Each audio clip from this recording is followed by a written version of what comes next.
on. Hi, Oh, there he Steve. is. There he is. Oh, Hi, Steve. I'm babysitting a cat called Chip. I just have to show you real quick because he's decided to jump in. Oh my God. He's not a kitten. He's actually a dwarf cat. Is he? He is. He's so Like a beautiful. properly diagnosed dwarf cat, not just like a small. He's a short-statured cat. Yeah, a little Chip Oh, alone. how beautiful. Yeah, I'm a so I'm dwarf babysitting. human. Yeah, I'm babysitting Chippy while he's. Without any disrespect to genuine people who are dwarfs, I'm quite short. He's Oh. what did you say? Well, I'm small. I'm a small human. You are a small human. Yes. Are you? Yes. Yeah, I like it. It's nice being small. I mean, it's, troublesome at times, but mostly it's good. What now? Well, if you've opened that can, what do you call small? What's your height? So I'm 5'8". In Australia, you're the average. So but the average male is about 5'9.5" in Australia. So I suppose I'm in the bottom quarter. Yes. Okay, Yes. yeah. Because I'm 5'10", I think, ish. And I thought, 5'10", that's tall. is it? It's only 2 inches. Does it make that big a difference between you and I? The average height for a woman in Australia, I think, is more like 5'7", 5'6.5". Maybe So I'm wrong. you're like in the top, 10% of tall people Yes. for your gender. Actually, you know what? You said you're 5'8". I'm actually 5'9". You're 5'10". So we're like small, medium, large. So we're sort of, yeah. Oh, that was rude. Look at Laurie's face. No, I'm actually thinking I'm probably talking shit. I'm probably not 5'10". I'm just. That's Actually, now that I remember it, I think I'm 6'3". I can't make a mistake on the numbers too. Because you know what I did realise? I realised for years I was writing 175 centimetres and I'm actually 173. So who knows? Who knows? Wait a second. 173 is the same as me. I'm 172. There, see, I'm such a liar. Yeah, I you're just 5'8", honestly, like me. I make a lot of stuff up, Steve. It's and you not know the I start don't I thought we'd have. But No. I get so confused on all those numbers too. And look, I have no memory of pounds anymore. Remember when we grew up, it was all, well, maybe not you guys, but for me, when we grew up, it was stone. Yeah. I can't remember it anymore. My dad still talks in stone. Still says, I'm 11 stone. And I'm like, I don't know. And I put on a stone and I've lost a stone and someone's 10 stone. And so, I don't know what that means though. What are you guys drinking? You've gone wine. And what are you drinking, Nellie? I'm on the G&T. Now because we are live, so for our live listeners, I reckon lots of watchers, whoever they are, hello. I think lots of them will know who the wonderful Steve Allen is, but I think he deserves a proper intro because I think, Michelle, you'd have to agree, he's our first actually qualified guest. So Well, it depends. Qualified at what? Yeah, Evie's a qualified goggle boxer. I don't know if you can claim to be that, Steve. No, I can't. I can qualify for, I don't know. What am I qualified? I'm a doctor. How many letters have you got after your name?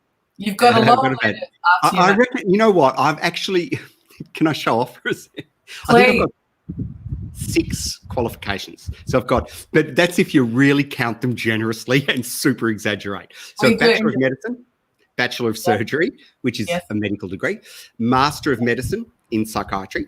Yes. Fellowship of Psychiatry. Yes. So that's what makes you a psychiatrist. It's called a fellowship. And Doctor of Medicine, that's like a PhD in the medical faculty.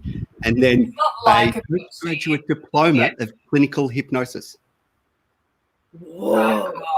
Hardcore. I took 10 years to do a BA, mate. Read them and weep.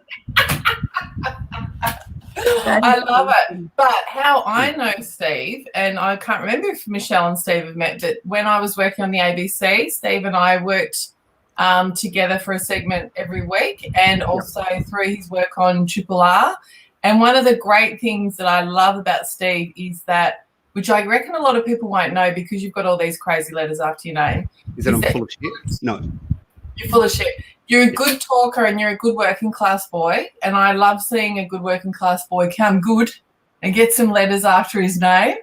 And that actually, it really does. I think that is part of your, part of why you're good in the media, because you've got a sort of broader experience than a lot of people with the letters after your name, if I can put it that way. Thank you. You know, like I come from I'm sure I've told you this before. You know, my dad's an actor. So I sort of come from a little bit of a media background. Everyone in my family was sort of oriented towards the arts except me. I was the odd one out. I think someone maybe had an affair. I don't know. There's a throwback somewhere in the family line. Yeah. Well, you're the show-off. You're one of the show-offs in the family. Oh, in my family, I'm just a minor show-off. You're a minor show-off, yes. But in general public, I'm a major show-off.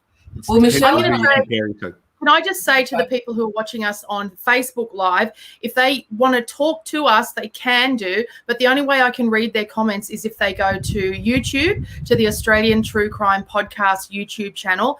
And then you can comment and we can read your comments. I can see, like Miss Helena, I can see Emily and Mel and Robert and Lauren who are chiming in. Because the other thing, Steve, is you can talk to us as a psychiatrist, which frankly, I'm sure I'm not the only person who really friggin' needs right now. I am one of those people who genuinely, I have gone and gotten myself over the last even handful of years a mental health plan from my GP probably 3 times and never actually made it to the first appointment. For whatever reason, I missed it. I forgot it. I never quite got around to it. And that's before lockdown, dude.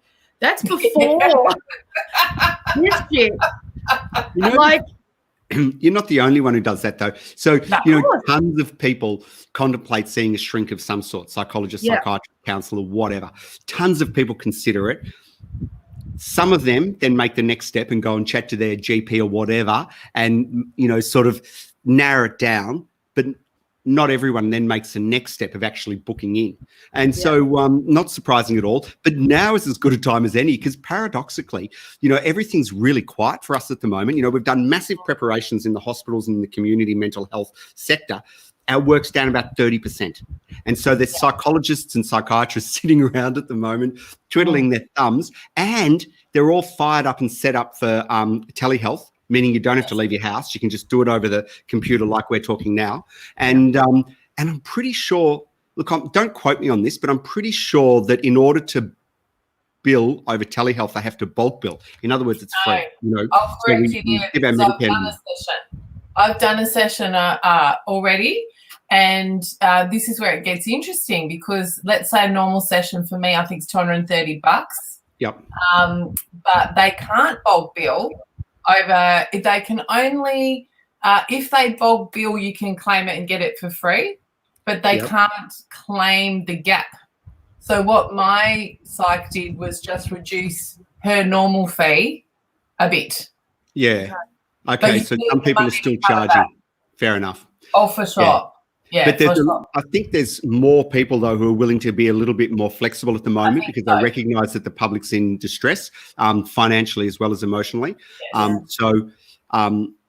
I think it's actually one of the easiest times I reckon I've seen in the last couple of years to get into a decent psychologist, counsellor or psychiatrist. So, but yeah, shop around for the right fee. I agree. I've always said that, shop around and don't be surprised if the first person you see you don't love. It's, you've got to knock on it sometimes 2 or 3 doors when you're trying to find a shrink because as distinct from a surgeon where, all you really care about with a surgeon is that they didn't get pissed the night before and they've got a steady hand.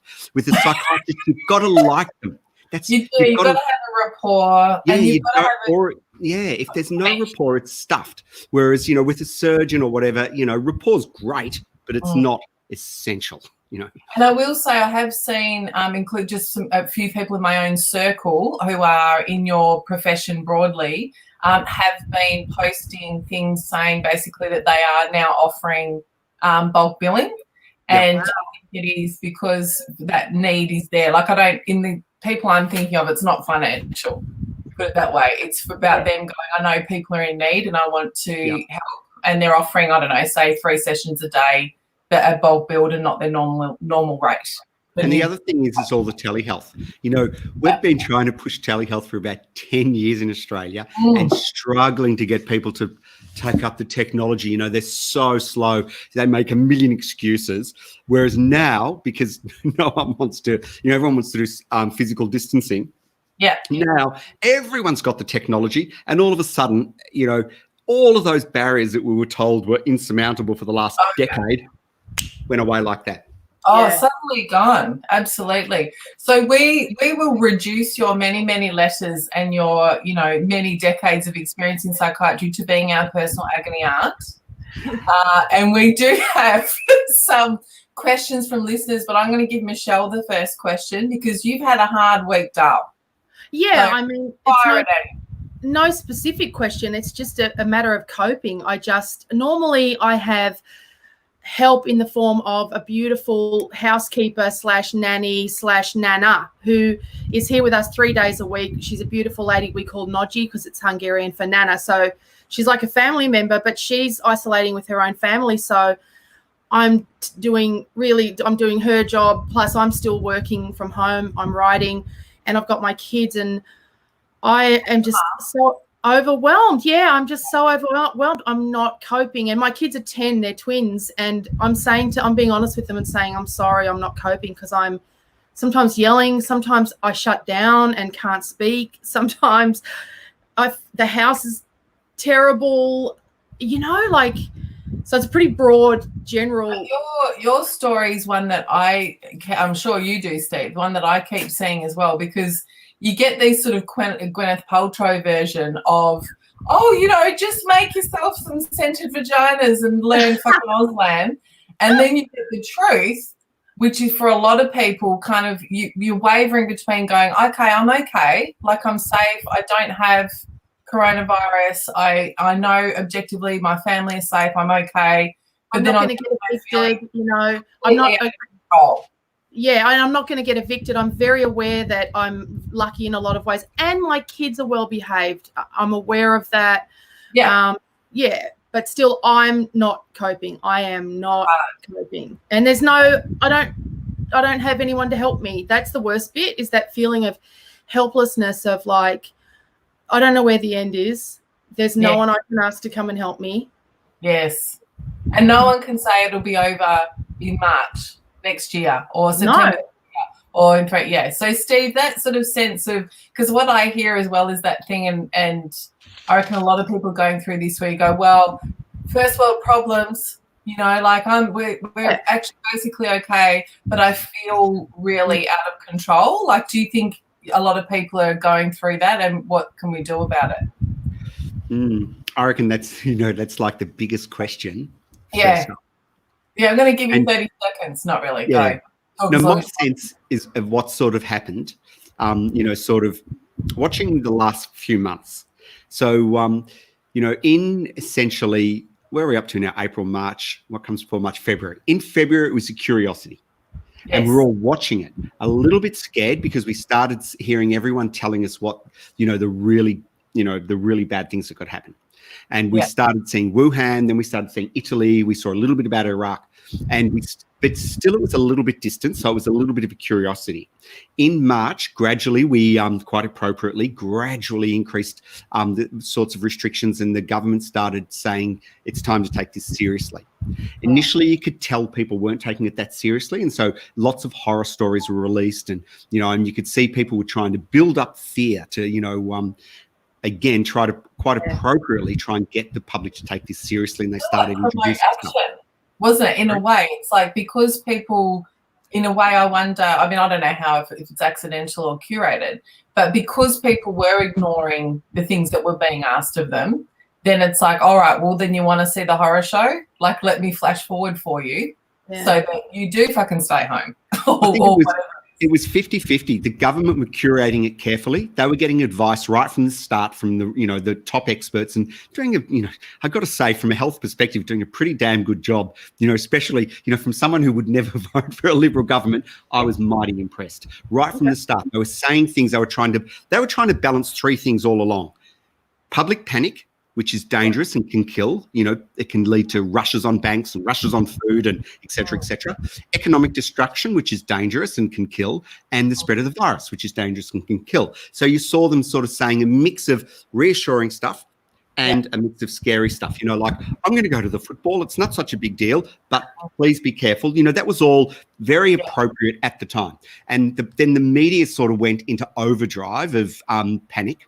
And, so it was this weird balance going on. Anyway, cut a long story short, we went through this frenetic stage where, we went through curiosity, then we went into preparation. And my sense is in the last couple of weeks, we've all moved into, this sort of sense that you're describing, Michelle, where we're all sort of feeling the uncertainties really slapped us across the face, big time. That sense of fear, and the fears, realistically, it's totally reasonable that you're feeling the way you're feeling.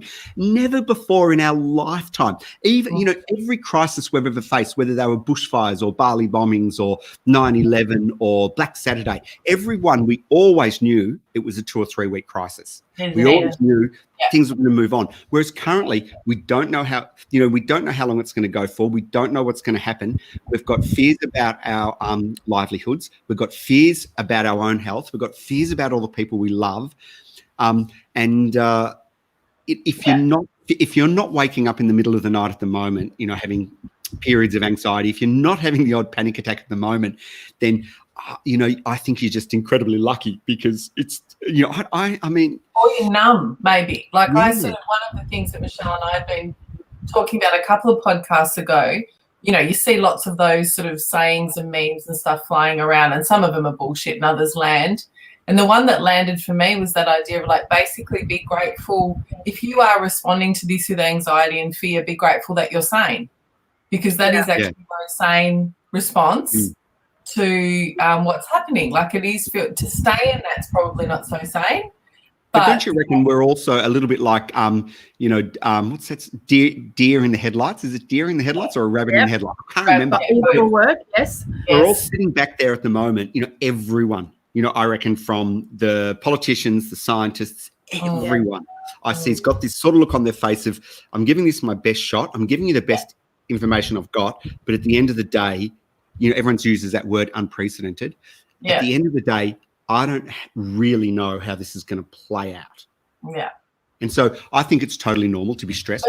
Can I ask you that, Steve? Because one of the things that listeners might not know is that you work in a cancer centre, so you work in a major cancer hospital. So to me, this is kind of a bigger version of being told you've got cancer. Yeah. Like, you finally realise, well, we don't have any control. We don't know what's going to happen tomorrow. We don't know how long we've got on the planet. We have to face that, but deal with the anxieties of all the people around us. Like, do you think it sort of mirrors some of the things that your patients go through? I do, 100%, but I actually think that we're slightly wrong to think that, and I'll tell you why.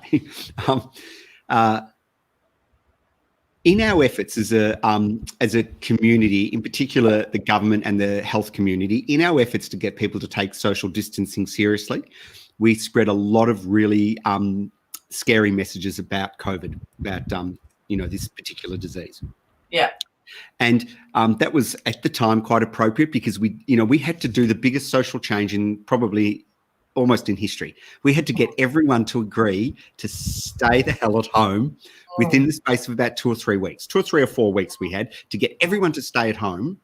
And so we had to come out incredibly strong, because as a community, as a community disease, this is really serious. 1% of our population maybe, is going to be facing serious consequences. 0.25% might die. As a community, this is as big as a war in terms of the effect it's going to have on our economy and our health. So it's a big deal. On the other hand, at an individual level, and this is a sort of a complex thing to get your head around, but at an individual level, it's actually not the worst disease in the world. The reality is currently the death rate is the number of people who have the disease over the number of people who actually die. And currently the death rate's about 3%, but that's only because we don't know how many people have got the disease. We can measure really carefully how many people die. We know almost exactly, but we have only a vague idea of how many people have got the disease, because we can't afford to test everyone. We haven't got enough reagent and stuff. Yeah, and so the true death rate's probably going to end up being, once a year's passed and we've got a real idea, it's probably going to be closer to 1%. Whereas the death rate for cancer is 30%. But currently, people who are facing COVID feel that if they get it, it's a bit like having cancer. So people are facing this with the same fear that they face cancer. And and I don't want to be inappropriately reassuring, because I want people to stay at home and follow the advice. But on the other hand, really, the vast majority of us, probably close to 99% of us, are going to be more, in fact, because the way it's going in Australia, probably around about 35% will end up getting the illness on current numbers. And of that, about 1% or less will end up, probably 0.5%. So 30, you can do the maths yourself. It's well under 0.5, it's not increasing our annual death rate. Look, it's increasing significantly, but it's, probably it's worse to be a smoker right now in terms of the risks to yourself. Certainly not like having cancer. But I agree, the messaging is so complex that the average person thinks that if they get COVID, it's a little bit like facing cancer. And do you know what? I guess what I meant, like, I totally take your point, because I think it's important, and I'm glad that they're starting now to show recovery rates and not just death rates, so that some of that is like more reassuring. But I guess what I was saying is more in an existential sense of kind of going, are we at a moment where we realise, like, none of us know, like any one of us, touch wood, could get cancer today, or be diagnosed with cancer tomorrow, or any other illness, or any other massive life change. We don't have any control. It's illusory. And yet this is like a mass reminder to all of us of that, I guess what my point was. Oh, sorry. Yeah, I agree entirely. Like, psychologically unsettling. That is so true. The whole the whole principle of existential, there's a school of psychotherapy called existential psychotherapy. And it came from that shit. What's that? I need to get into that shit, mate. Oh, well, it came from this guy called Irving Yalom, and he was like almost a pop star of psychiatry. And I once went to see him speak in New York, and it was the only time I've ever seen, like 5,000 people turned out. It was a lockout, sold out. It was at a conference, and had people in other areas. And he talked about how he became it, how he started. And so he was a cancer psychiatrist like me to start off. And what he found was people who faced cancer reevaluated their whole life. They reevaluated their existence. They reevaluated their friendships. They reevaluated what was important to them, unlike anything before. And you hear this all the time. Even Bob Hawke talks about the time he had you remember that famous anecdote, the time he had a car crash and he was a layabout drunk, and then all of a sudden he said, wow, I've really got to get my act together. So it's the same principle. And he said to himself, if only we could develop a psychotherapy, a process where people faced the threat to their existence through cancer without actually having cancer. So it all began. And I agree, right now, for the first, it's sort of like, we've all been in denial of death for so long. We've had 26 years of continued growth in Australia. Everything's gone pretty smoothly and everyone's got struggle. And all of a sudden this, massive things come along and said, hey, every one of you has to consider whether you're going to be alive in 6 months. Well, this is why, as a Buddhist, this is why Buddha challenged us to meditate on death all the time, because he's said that only when we understand how close we are to death can we understand that we're alive, right? So that's why death and meditating on death is such a big thing, big part of Buddhism. But I think, I'm not even so concerned with the idea that I could die of this virus. It is, as you were saying earlier, it is this idea of life being turned upside down so thoroughly, right? And that loss of control can happen so thoroughly. And for me personally, it happened maybe 4 or 5 years ago when my parents arrived on my doorstep as well from Queensland. And then, so it's like that. And I think we've probably all lived through, to probably a lesser extent, these times in life when you're just on your track, you've got your plan, you're enjoying it to a certain extent, or you just think you know what's happening. And then all of a sudden something happens, whether it's you get diagnosed with something terrible like cancer, or something happens, and this is just a big whammy for like the whole planet, isn't it? I didn't expect to be at home with my children and no help every day, all day. But also you haven't got the anchoring, you haven't got the grounding things. Like one of the things, and I'll get to our questions in a minute, Steve, but one of the things I noticed, I've had one trip to the shops, you know, in 4 weeks. So I went to Woolworths and shop some food and went in, and I was so upset and so disappointed. And the reason was that I looked at everyone like I might hurt them or they might hurt me. And like the ladies that you know from Coles or Woolies, the ladies that you know from, you go there every couple of days and you feel like you know them, but they're not themselves. They're sad. They're shells of themselves. Everything's different. Everything. So for me, it is that unfamiliarity, it feels like you've just lost everything. So it's a been ritual that normally grounds you in the week, like you go shopping once a week or whatever, and that times that by 1,000 is sort of being removed, or dropping kids at school or whatever. So how do you reckon, I mean, I assume that's all normal, but how can you like try and replicate that? Like how can we try and replicate that at home so we don't feel so out of control? Or do we also like what's the process when you're speaking to people who have been diagnosed with cancer and with a serious cancer, when they are just going about their business? I mean, we hear about people all the time who didn't feel sick, who didn't know there was anything going on with their bodies, and who suddenly have had their entire life turned upside down, and suddenly it's all about medical procedures, doctor's appointments. How do you counsel them? What do you tell them? You know, it's interesting. So when people find out that they've got cancer, and really in the first 6 weeks, they're not interested in the shrinks. They haven't got time. They're in shock, essentially, and they're as busy as all hell. They're having tests for the first 2 or 3 or 4 weeks. Yes. They're seeing dozens of different people. True. They're totally confused because they go in and they're so anxious. Of course, they don't remember what was said, and so the first 6 weeks is a bit of just a bit of a storm of confusion, and then they settle into their treatment. Maybe then in about 2 or 3 weeks, or somewhere between 2 and 6 weeks, they'll begin either there's essentially 4 treatments: chemotherapy, radiotherapy, surgery, and immunotherapy. So they'll start to begin their treatments, and then at about somewhere between 6 and 12 weeks, they start to sort of sit back and go, "Oh my God, I'm exhausted from all this, and this is incredibly hard." And then they start, then they essentially take their psychological temperature. So instead of sticking a thermometer in their mouth, they take their psychological temperature. Most people start saying, "Oh, I'm not sleeping too well. I'm not eating too well. I've stopped exercising. I'm irritable at my friends. I'm snapping. It's like I've just got anger looking for a target. I'm intolerant of others."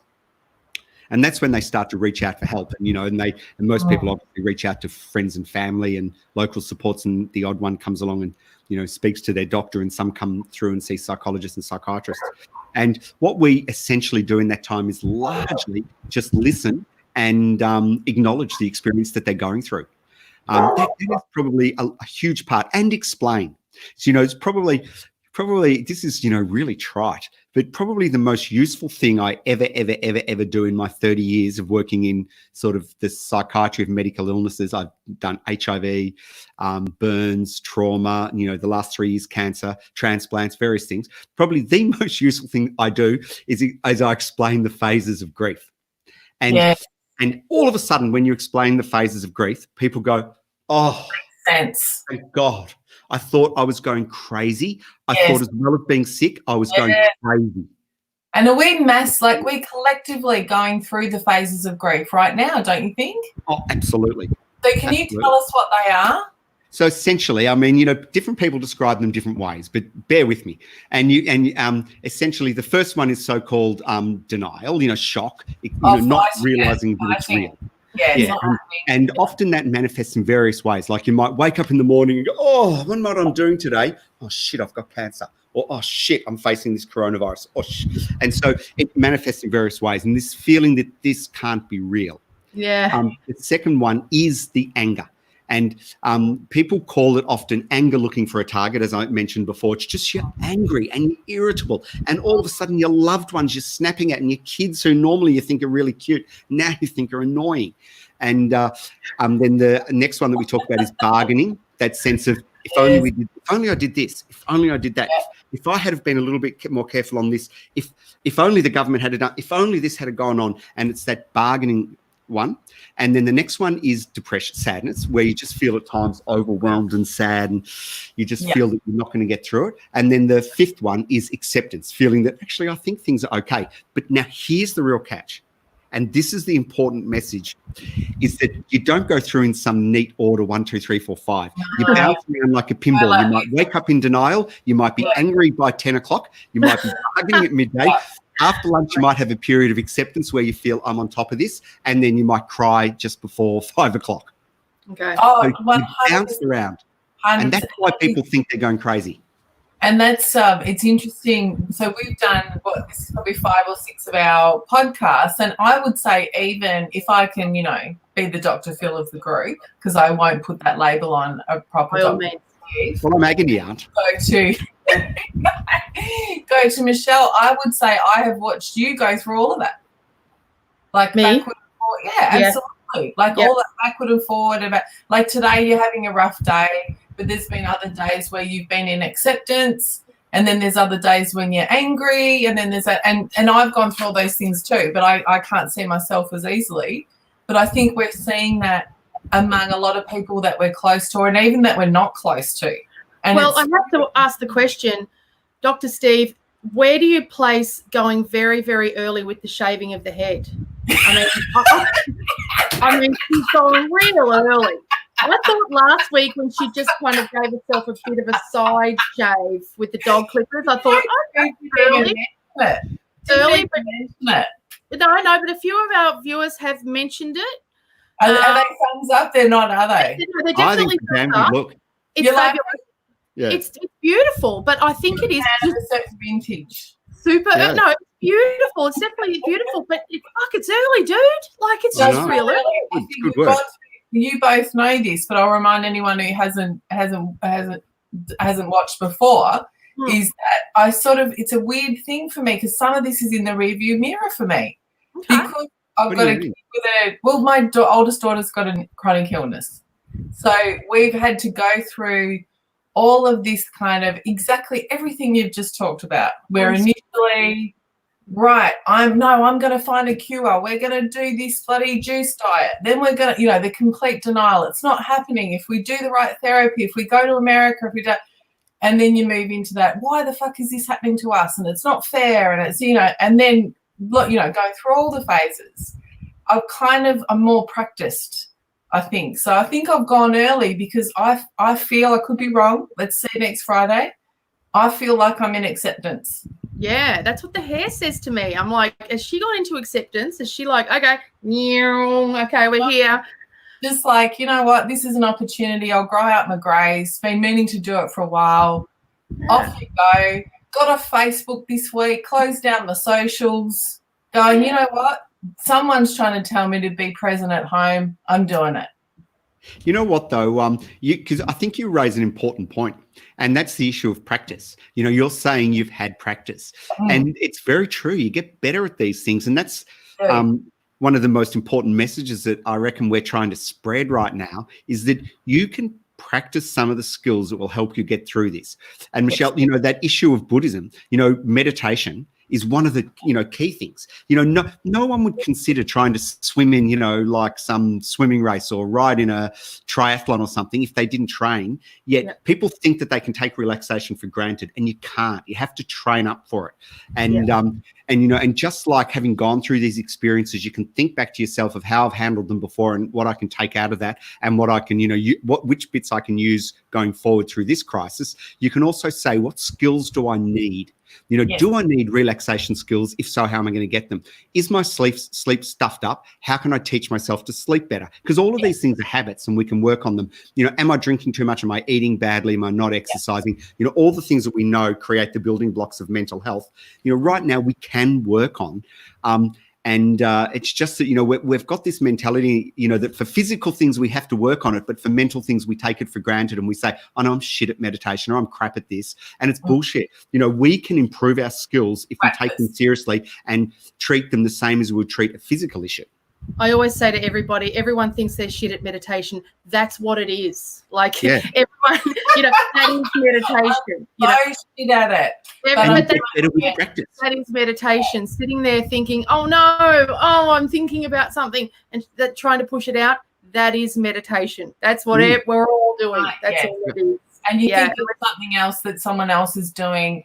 And I think exactly what Steve is saying there as well about, you know, to me, it's that issue of when you've had that sort of existential moment of realizing that you don't have control. Yeah. And that can come in lots of different forms for lots of different people. You know, if you've just gone through grief, if you've been diagnosed with cancer, in our case, a different story with our daughter, then you're more practiced at that realization. You still delude yourself again very quickly that you do have control, but I think it's less of a shock.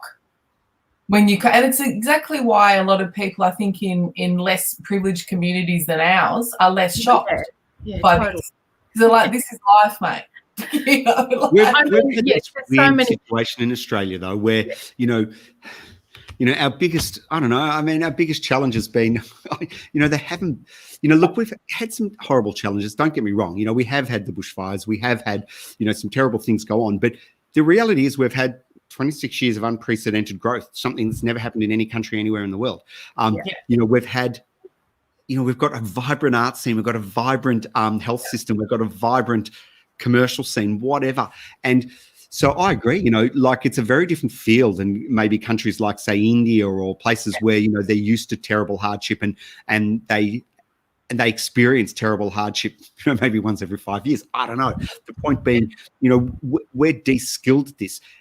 Yeah. On the one hand, on the other hand, we're incredible. You know, once again, we've been incredibly lucky. We've probably got we're the most isolated country in the world. We've got the easiest borders to close in the world. We're one of the richest countries in the world. We've got this incredible health system, and we're getting a 3 months head start that Wuhan, Italy, Iraq, New York didn't get. Oh, New York got the head start, but didn't take advantage. You know, we've got the head start, and so you know, we've already almost doubled our ICU bed numbers. You know, probably in another 4 weeks when the actual peak starts maybe hitting, we'll probably have tripled our ICU numbers. You know, so, you know, it's been sort of weird. On the one hand, we're facing something that we haven't faced before and is quite unusual for our community. You know, on the other hand, once again, we're a little bit lucky compared to everyone else. We've dodged, a little bit of a bullet. A couple of questions. Can I hit some of the questions? Can I just tell you the question that we're getting most often through from viewers / listeners is about sleep. So we have to get around to that at some stage. If you have any tips about, let's go for it. Let's go for sleep, because getting to sleep. I reckon I've got my sleep pretty well under control in the last few years after being a chronic insomniac. And so I practice. I'm doing what Steve said, and I can't sleep at the moment. Well, I have always been a great sleeper until my father was getting towards the end of his life. And at that point, both my mother and I started waking up about once a night. And we've never been able to shake it. And we're still very much in that. We both wake up at around about 1:30 or 2 a.m. still. And yes, so a lot of people, though, are talking about that. As you mentioned earlier, Steve. So, Steve, should we drink ourselves to sleep? No. So absolutely not. Or we should cut back. Notice I've got my Triple R stubby holder tonight. Yeah, so nice cross promo. We also got to mention Steve's book, by the way, while we've got peaked the listenership. So Steve wrote a fantastic book which contains information on sleep called Mental with one of our colleagues, Catherine Devaney. And the idea of that is basically that Dev brings in the kind of mental health system user perspective, the lay perspective, and Steve brings in the qualifications. And it's a fantastic sort of meshing of the two, where you've got doctor voice, not that Steve's your, cranky, stuffy doctor, but you've got that qualified perspective, and then Dev being funny, but also someone who's had her own mental health challenges. And there's sleep stuff in that. So what do you reckon about sleep at the moment? So sleep, for a start, I don't know anyone who's sleeping well at the moment. I'm waking up for around about an hour and a half every night. So it's normal.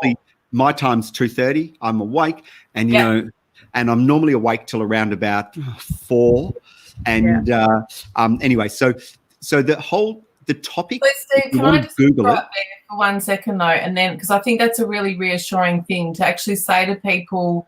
When you wake up in the night, don't think you're the only one, or that somehow you're out of control, or that you're really losing your shit. Like, everyone is having sleep problems at the moment. It's actually quite a normal response. Agree. And one of the things you can do when you do wake up is say to yourself, me and all of Australia, and try not to worry too much, because, you know, one of the problems when you wake up in the middle of the night, you start thinking, I'm going to be exhausted. This is terrible. I've got to sleep. I've got to sleep. I've got to sleep.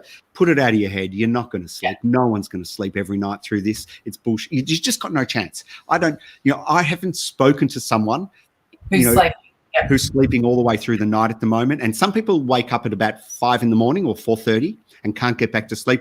Other people are in the middle of the night people. That's me. And some people, I can't get to sleep till 2 a.m., but then I sleep till 7. And so we're all a little bit tired at the moment. So it's completely normal.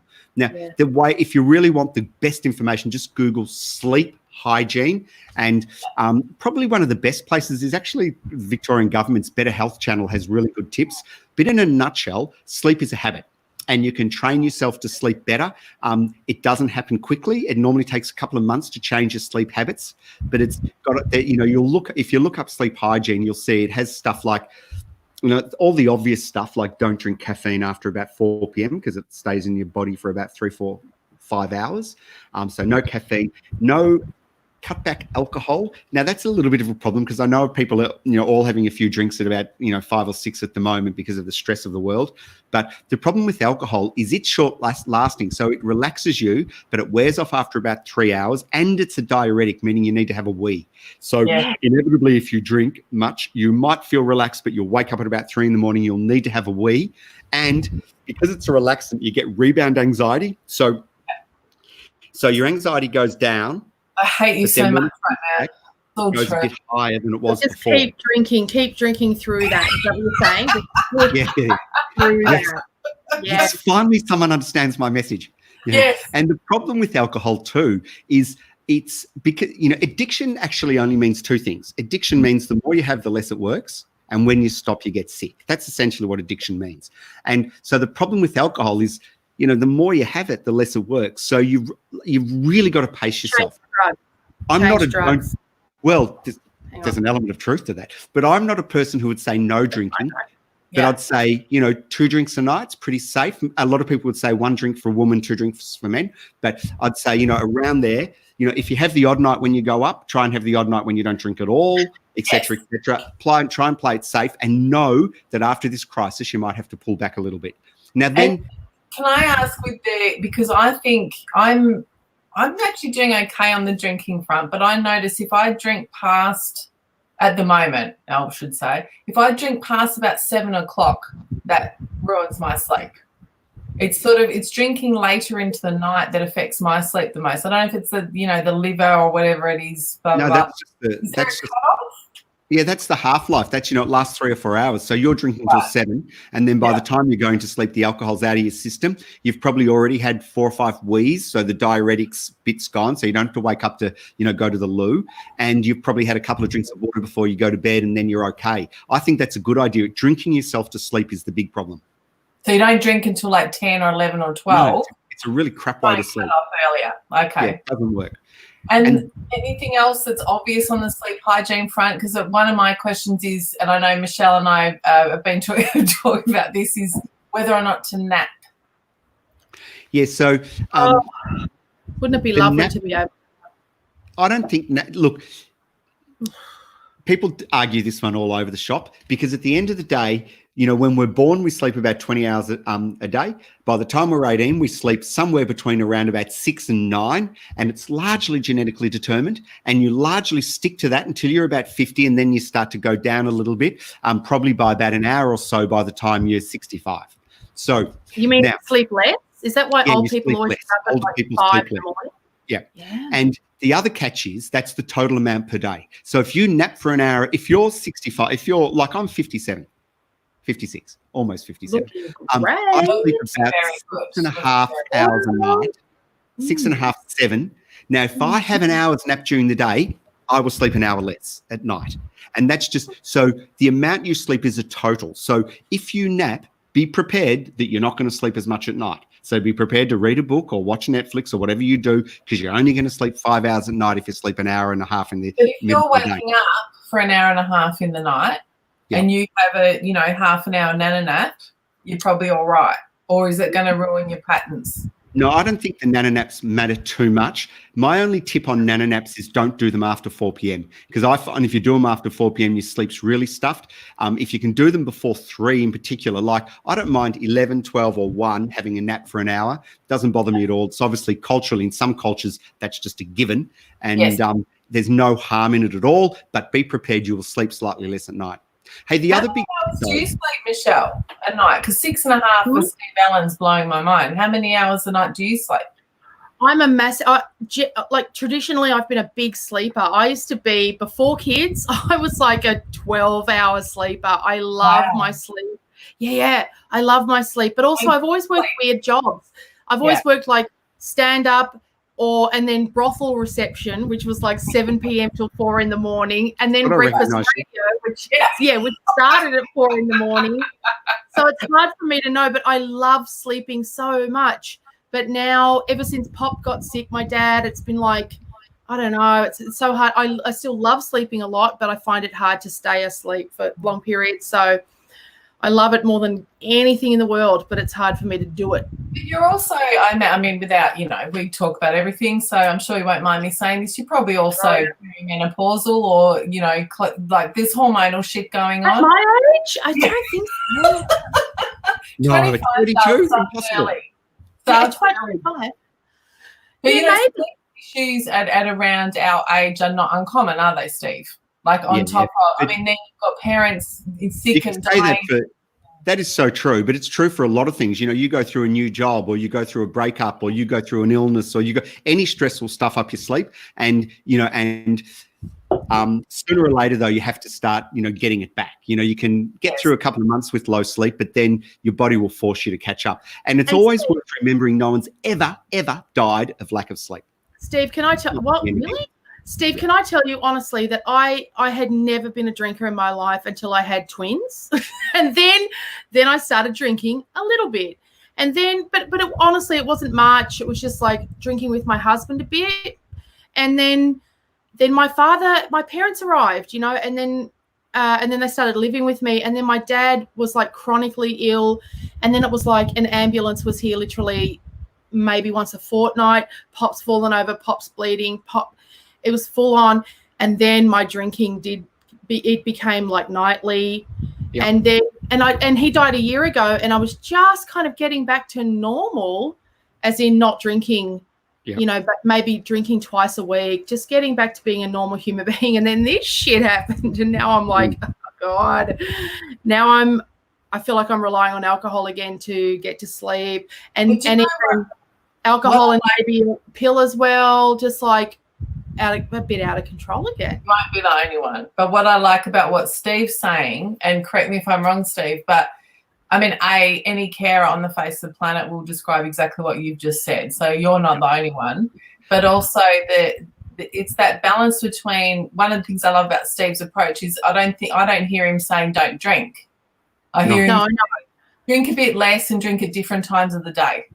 And like everything, take your temperature. So if you find you haven't had a drink for 6 weeks in a row, okay, you need to have a week off, or you need to cut back. But I'm at that point where I'm at that point where in the morning I'm thinking, oh, I can't wait.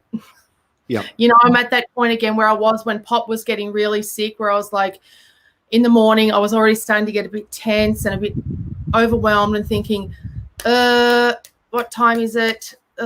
When can I just, that addictive rules? Steve, do you think, like in Michelle's case, would it help to have rules where you go, well, you can have 2 drinks between 5 and 6:30, or you're just setting yourself up for failure? I don't know. I think it's horses for courses. Different people respond to different ways. The most important thing you can do, though, is what you're doing, which is recognizing that it's getting to a stage where it was problematic before. Everyone I know, pretty much every doctor I know has been through that.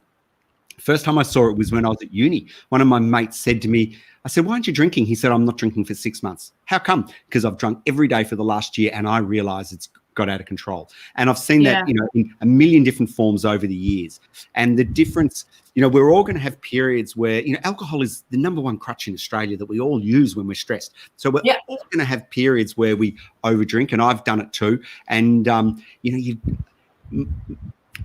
recognizing it is the key thing, and then figuring out in a logical, sensible, non-judgmental, non-critical of yourself way, when can I stop? When can I cut back? Because when you cut back, you're going to go through a period of increased stress. So you've got to have sort of the psychological reserves to say, okay, I think I'm ready now. This is resolved. That's resolved. In the meantime, all I'm going to try and do is not increase it. So I'm going to try and I'm recognizing that I'm on a bit of a pathway. So my main goal now is to keep steady. And as soon as I've got some emotional energy, I'm going to cut back. And if I can't do it by myself, I'm going to give someone a call, drug and alcohol counsellor or whatever, because they've got a million really cool tips. And they'll Can I just repeat that? Because I think that was golden, that little nugget there that you sort of flew over. To set the goal, because there'll be so many people listening who are going through that with alcohol. With me a few weeks ago, I started smoking again. I've stopped again. A lot of people in the comments are talking about smoking pot as well at the moment, like whatever their thing is. Yeah. What Steve said is make your first goal, which is far more achievable, because I go straight to, right, I'm juice cleansing, I'm not smoking, I'm not doing it. Like I go from 0 to 100 to just go, I'm not going to increase. Yeah. First goal, don't deteriorate any further. Keep it steady. Don't go any further down the rabbit hole. Until you've got the emotional energy to try and reverse it a bit. And sometimes that takes 2 months. Yeah. But that's doable. That is, and I'm not just you, beautiful Michelle sitting here, you're the face of the people typing in as well. For people who are listening, like that is doable for people. To go, right, assess where you are at now. Honestly, it doesn't matter what you're doing that you think is destructive. Assess where you're at. Don't do it anymore. Like, keep it at the level that you're doing. That's probably enough to say. Yep. Yeah. Plus, at least I do know from, it's like you were saying before, you can, if you've been through something like this before, you can use what you learned last time.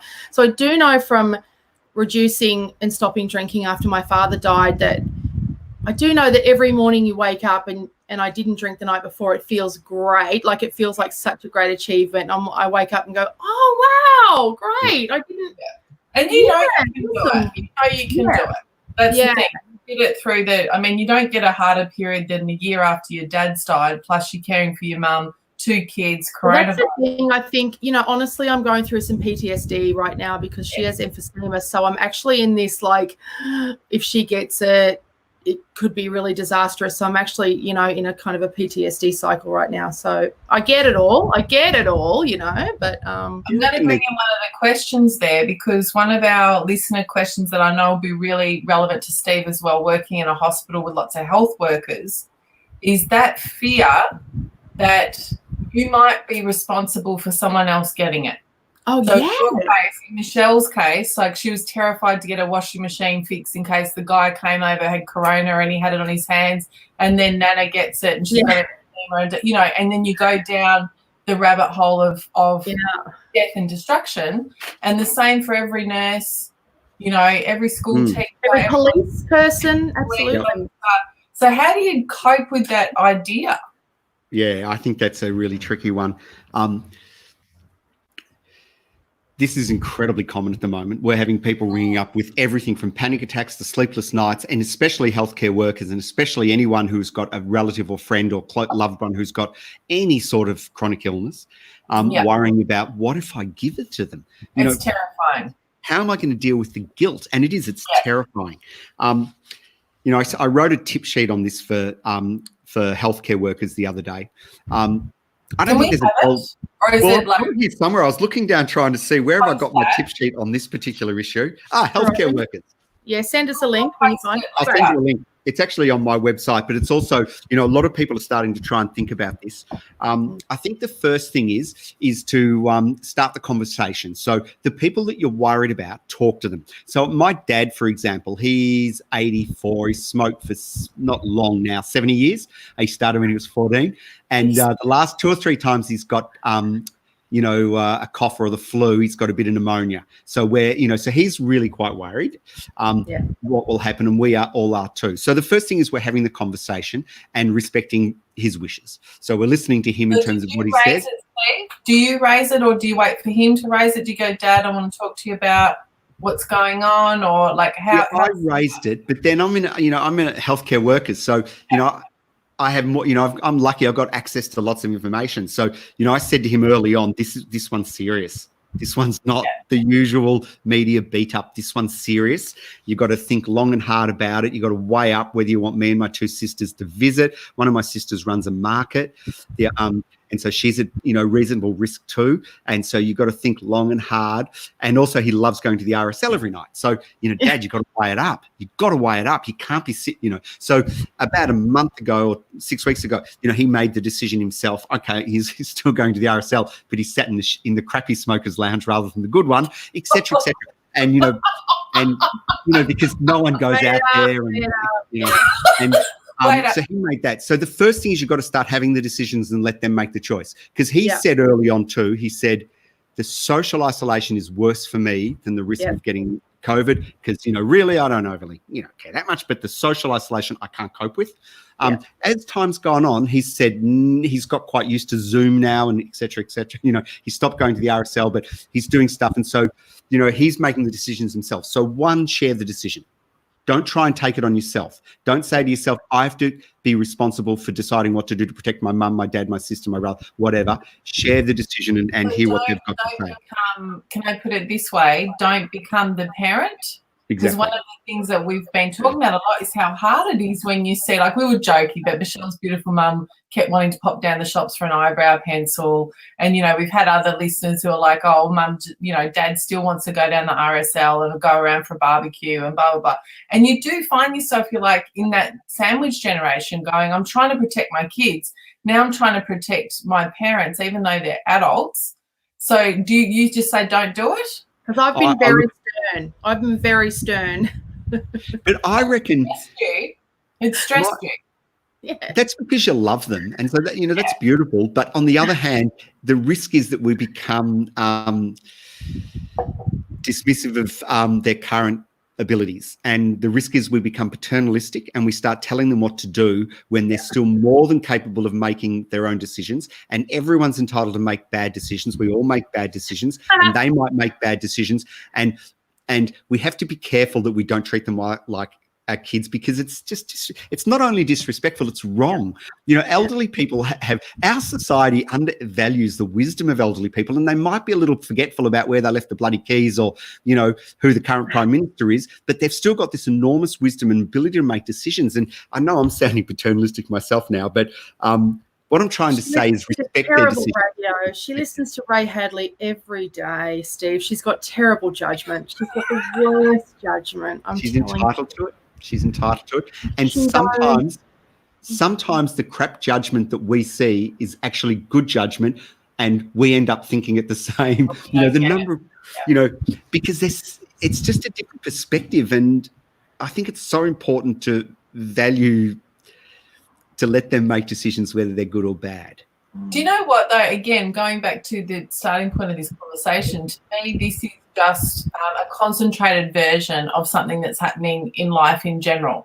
When you are in your sort of mid-40s, as both Michelle and I are, and you start to Michelle a bit younger, when you start to, weigh up that stuff where you are often parenting, and even if you're not a parent, you've got some kind of connection with younger people, could be nieces and nephews, whoever, but you feel responsible. And to some degree, let's be honest, society gives you the responsibility, especially as women, to be caretakers of people older than you. And I don't want that fucking responsibility. I really don't, but it is put on our laps. Oh, the questions my brother and sister ask me about what's going on here, I just go, oh, my Christ, you people have no fucking idea about our parents. You have no idea. My sister asked me today if I was cleaning the house or if Mum was. And I was like, oh, are you fucking joking?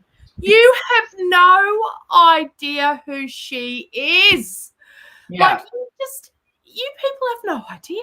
They think and people outside of the house, it's no different to any other relationship. People outside always think they know how to do it better. Oh God, yeah. So much advice. So much advice. Absolutely. Yeah. The only thing I'd say is because it worries me that we automatically draw this conclusion that we need to become the parents for our parents. Yes. And yes, that is sometimes true. But so can I at least make the plea that we at least ask them how much do you see? What do you see my role in decision making? Do you want me to tell you what to do regarding going to the RSL or having coffee or going to the wherever, or do you want to make the decision yourself? And I think my gut feeling is a lot of people who are a little bit older might say that, no, I'm still fine. I appreciate your opinion. I value your judgment. I will take it into account, but I'll make the decision. And then that frees us, if anything. I guess my mum is constantly in my home asking for help. I guess that's why she's constantly saying, my iPad, someone sent an email to my iPad and I can't get it, and all this kind of shit. You know what I mean? And so she's constantly asking for help, right? And yet I ring my nan, my dad's mum, who is such a sprightly 95, and I go, hi, Nan, what are you doing? She goes, oh, I'm out to lunch with my friends. And I go, mate, why? What do you mean? And she goes, oh, we just all went to church and now we're out for lunch. And I'm like, get inside. What are you doing? And she's just, that's her vibe, you know. She's just, you know, can I say, Michelle, and I don't mean this about you, I mean it in general, because I think you're symbolic for a lot of people of our age as well. I agree, Steve, that it's perfectly reasonable to offload that burden from yourself, and of course you're going to treat elderly people, you know, with as though they have autonomy. There's part of me though going, when Nana does actually just go to church and go to lunch, or when, you know, Mum goes down the road and buys it, if she does get sick, it'll be me who will deal with it. Same, right? And we got brother and sister saying, hey, this is won't go. It's my watch, mate. Like, she's in my home, and they're the first people to say, oh, you let them drink themselves to death or whatever. And I'm like, no, hey, whoa, they're adults. So just let them. Can I ask a point of order? What happens if you're on one of these podcasts and you're 56 and you've had a beer and you're desperate to go to the loo? Are you allowed to pop out for a minute? Is that the deal? Yeah, no, you go. We talk about you, but you go. You go. This is the problem. If you're 57 and you have a beer, you know, you automatically have to go, excuse me. No, you go, girl. You go, girl. I hear you, girl. I hear you, because I think I have this constant struggle, not just during coronavirus, but in general, with kind of going, you know, you got to live and let live. Like, it's not up to me what, you know, Auntie Hilda does. And then on the other hand, going, yeah, but fuck knows, they'll be calling me when Auntie Hilda, you know, gets coronavirus. Oh my God, right? Yeah. I know. And they're so judgmental about, oh, well, you know, you let him have beer and have Chinese all the time. He's a fucking adult. He wanted to learn Chinese. I just let him be an adult. Like, I'm not his parent. He made the decision, you know. And you get stuck in these dynamics that I think are really hard to change in the midst of something like this. You know, in an ideal world, yes, if you and your mum had that relationship, then you could sit, or you and your siblings, or any of us, you could sit down and go, well, the ideal way to talk about it is openly, and you assess the risk, and then you make a decision, But if you don't already roll like that, it's pretty hard to change it at this point. But also because then my parents ask me to keep secrets from my siblings. And I'm like, oh, God, okay. Did I tell you that she did sneak out? My mum did sneak out. Because the dog walker, Jace the dog walker, who was so great. The other day, hi, welcome back, Steve, from the toilet. I was just saying, my mum. Bear with me. No, that's all right, darling. My mum, of course, I said to you, Nellie, I think she's going to sneak out. Totally. And sure enough, Jace the dog walker, the other day, I said to him, Jace, don't forget to invoice me for all the dog walking. And he looked at me for a second, really guilty, and then he said to me, she's just paid me cash. And I went, where did she get cash? And he said, I don't know. Like, he didn't want to get involved, you know. So I went down there and I said to her, where did you get cash for Jace? And she goes, I snuck out. I went to the servo. Oh, like, again, it's like this parentified, like, teenage kind of relationship, isn't it? She said, I came up to your house when you weren't home and I got gloves and a mask and I went around to the servo and I used the ATM. And I said, okay, fine. Was it exciting? Was it fun? Was it was it everything you hoped it would be? She said, yes, it was, so. I'm going to ask a related question if I can, Steve. It's a listening question, which is about, and I'm not suggesting this is you, darling Michelle, but I think it's related, where you've got pre-existing relationships before coronavirus. Yeah. So let's say you have difficult relationship with, could be in-laws, it could be friends down the street, it could be an ex, it could be a whole range of people. You could have had a falling out with a friend 5 years ago. Like, we're being told, like, check in on people, make sure you look after each other. On the one hand, to not do that would be petty. And then on the other hand, you go, but what if you risk being drawn back into a really painful or even abusive or destructive relationship with people? Like, what do you think about that? Can you fix that, please? Yeah. I can fix it quite easily. Yes. Can I give you an example? A friend of mine's, family court situation has reached now an ugly point again over the custody of the children, where it was sort of okay, but now the partner is, as we've read about, she is using it as a point against him, and she's making it really difficult for him to see his kids. What do we do about that? Or it might even be that even just relatively benign stuff, which I'm experiencing, and I'm sure other people are, especially if you're coming from big families, is that you might have put boundaries in place with some family members where you kind of go, we don't roll well together.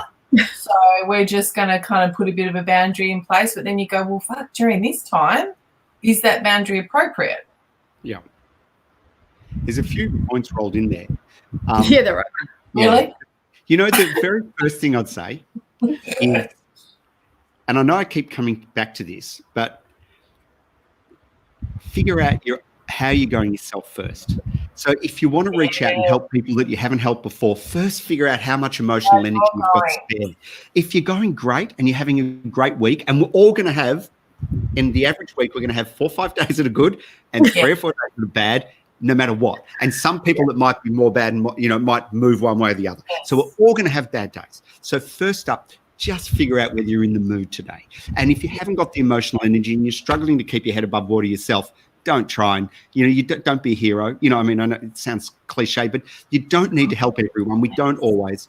So Michelle, write this figure down. out if you've got the energy. Write this down. No, this is really important. Like, I feel like I need some rules on Post-it notes. Same. First, before you even something, that advice we keep hearing everywhere, ring one friend a day. And I think, as I was saying to you, Steve, well, that's all well and good if everyone's okay. But everyone I'm ringing's freaking out. That means you're counselling someone once a day. We're not helping her. First of all, step back and go, how am I today? Because I can handle someone freaking out if I'm feeling solid. Yeah. But if I'm shaky, we're just going to be shaky together. Yeah. And then if it's a relationship that's troublesome in some way, but where you feel you want to do something about it for whatever reason, it might be because you're thinking now's the time to reach out because, it's a whatever, or you might think, I wonder if they're really struggling and I feel guilty and I feel an obligation, whatever. The first trick of reaching out, where you think it's a troublesome relationship or you think it's going to bring back old bad habits is just to bring the problem out in the open. So you ring them up or you text them, you say, do you want to have a chat? Then you get them on the line and you just say it up front. And I often advise people, and I do this myself, write it down first if you're not sure. And you say words to the effect of, hey, I don't know how to say this, but, we've struggled a little bit in the past. But now's the time when I was just thinking to myself, we need to maybe come together. Do you reckon we're going to be able to support each other or have conversations through this COVID crisis without bringing up the shit from the past, or whatever your way of speaking is, without bringing up the problems from the past? So externalize the problem is my second tip. That can do an amazing amount. And then, the other thing I'd say on this is it's better to do something badly sometimes than to not do it at all. sometimes if you just don't do anything because you're worried that you're going to do it wrong and you don't feel you've got the skills to do it to finesse it, then stuff it. Just do it badly, and then because badly is better than not doing it mostly. And often the other person, I think so. At least you've tried. That's my gut feeling, but not always, obviously. Slant on it though, which is all those things are so true. Like I think naming the elephant in the room and all that kind of stuff is really important. But what if it's more a concern that you might be drawn into something that's harmful for you?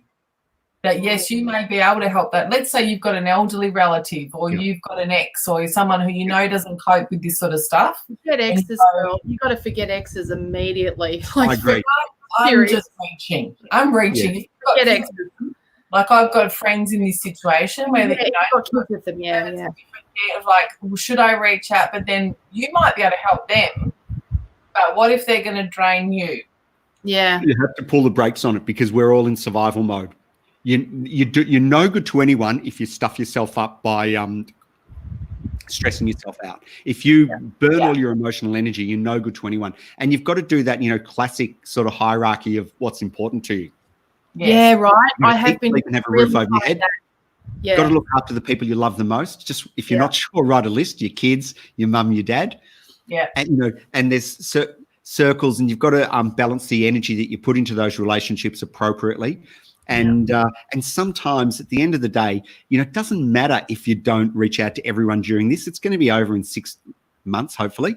And then even if you've neglected certain people, there's nothing stopping you from ringing them up and saying, hey, look, just a heads up, I was struggling a little bit during the COVID crisis. I thought about you a couple of times. I wanted to ring you, but I just didn't have the energy. I'm really sorry. I hope we can have a drink.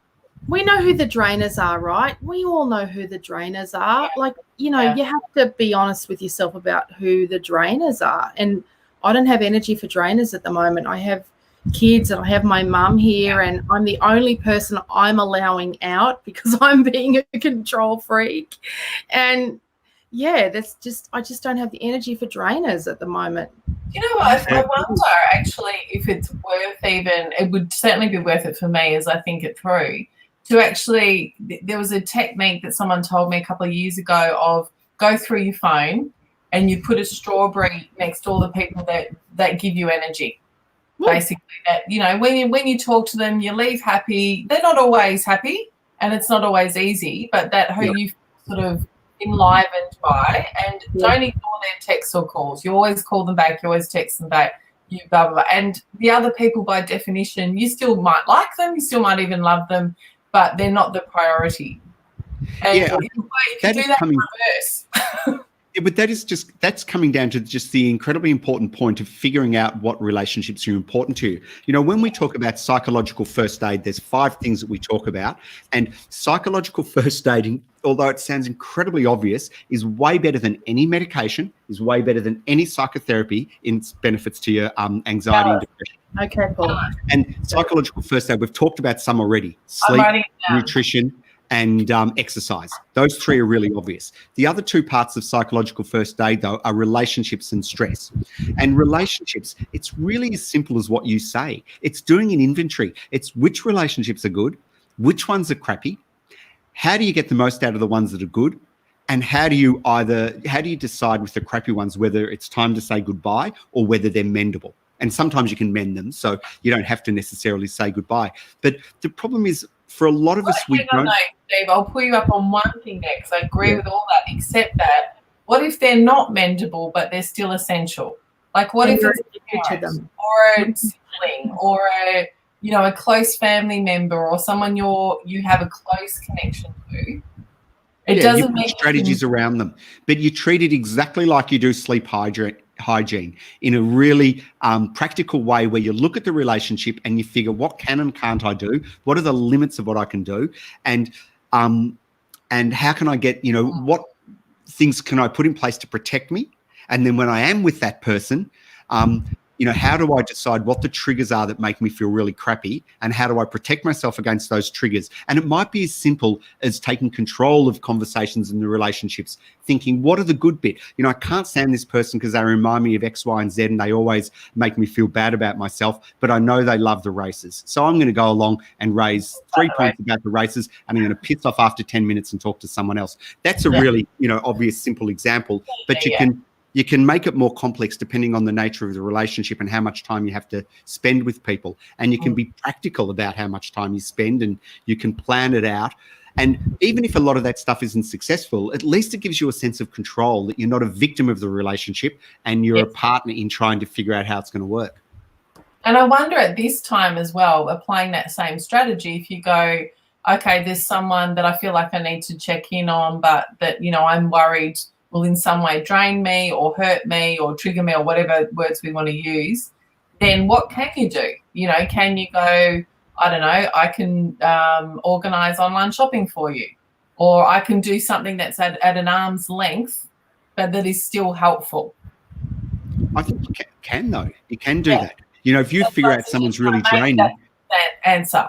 Yeah, you can message them in whatever way you like and say, things aren't great right now. I haven't actually got the time, but I want to do something for you. What's going to help? Can I do the online shopping for you? Can I do this? Can I drop over some food for you? Or you can just make a gesture, but control, figure out what it is. I guess what I'm trying to say is most of us with the relationships in our life, we feel we've got no control. We feel that we're always chasing the tail. Whereas if you somehow try and rethink it, you can gradually build control back in. And sometimes you can't do it quickly. Sometimes you have to do it in piecemeal. And if it's a really hard one that's really causing you problems, then you get some help on it. You get the outside advice of a psychologist or someone like that who can, help you look back and take that sort of, helicopter view of it and say, this is where you're being quite reasonable. This is where this person is manipulating you, et cetera, et cetera. Because boundaries are hard at the moment, aren't they? I mean, in a way, we're being forced into very strong boundaries because we've got these sort of literal don't leave the house boundaries. But emotional boundaries are really hard. Well, last time was the first time in my life that I was honest with someone about the fact that I just couldn't do a gig because I just couldn't emotionally do it. Like, it was the first time in my life. Great. He was so beautiful and wonderful about it. It was the first time in my life I said to somebody, I'm not coping. I'm not coping with everything, and I can't do it, and I'm overwhelmed. And I said to him, you need someone younger and less mental, because like the nature of the gig, it was an online thing, but the nature of it, everyone else in it is young and they're like single and they're just talking about politics and they're talking about all this stuff. And in that moment, I was texting with Nellie saying, I'm so overwhelmed today. I just can't, I'm not coping with my kids and with everything. And I had this thing looming in the evening, and I couldn't speak, in the afternoon. And he was so great about it. And I thought, wow, in the past, I always made up some other excuse, sickness or something, when I felt like this. And it was the first time I was able to say to somebody, I just don't have anything left. Yeah.